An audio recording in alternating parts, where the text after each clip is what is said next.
When did you start getting into movement, and what eventually brought you out into the woods? I started in the woods.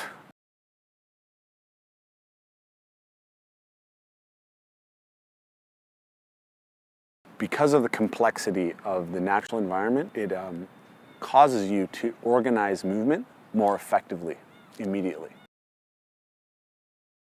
When you take your practice into nature, the practice kind of develops more naturally on its own, and it requires less structured input in a way. In general, I guess you could summarize it as natural movement training. From an evolutionary perspective, I believe that we all have these innate human abilities to eat or not be eaten. But when I get done training in nature, like I have this experience of just like incredible gratitude for the natural world. And somewhere along the way, that play drive to go and climb something and becomes atrophied. And I guess we kind of have to relearn again. For me, there's something really nourishing about just being in nature. And when I can orient my physical practice in these beautiful natural places, it allows me to get so much more connected and attuned to that. And that's incredibly rewarding.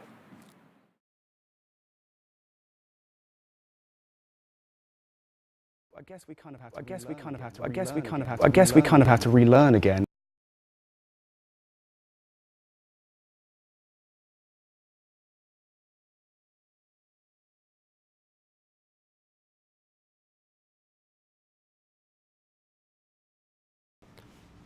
By the time I met Rafe Kelley, I was already 8 months down a rabbit hole of physical movement, breath work, ice baths, mental discipline, hacky sack, poi spinning, and much more. I heard Rafe on the Move Smart podcast and began following him on Instagram, only to find he was giving a workshop at Mountain Lake Park in San Francisco. I had the notion that moving the body through complex territory, or put differently, giving the body complex problems to solve, was a missing key in my life. I was following Ben Metter at the same time, and he was offering similar workshops in the UK. Today, we dive deeply into their philosophies to look at why this particular kind of movement practice is, in my humble opinion, better than most prescriptions a doctor would suggest. Don't think of it as an exercise or a way to get ripped like those sweaty people in those concrete boxes.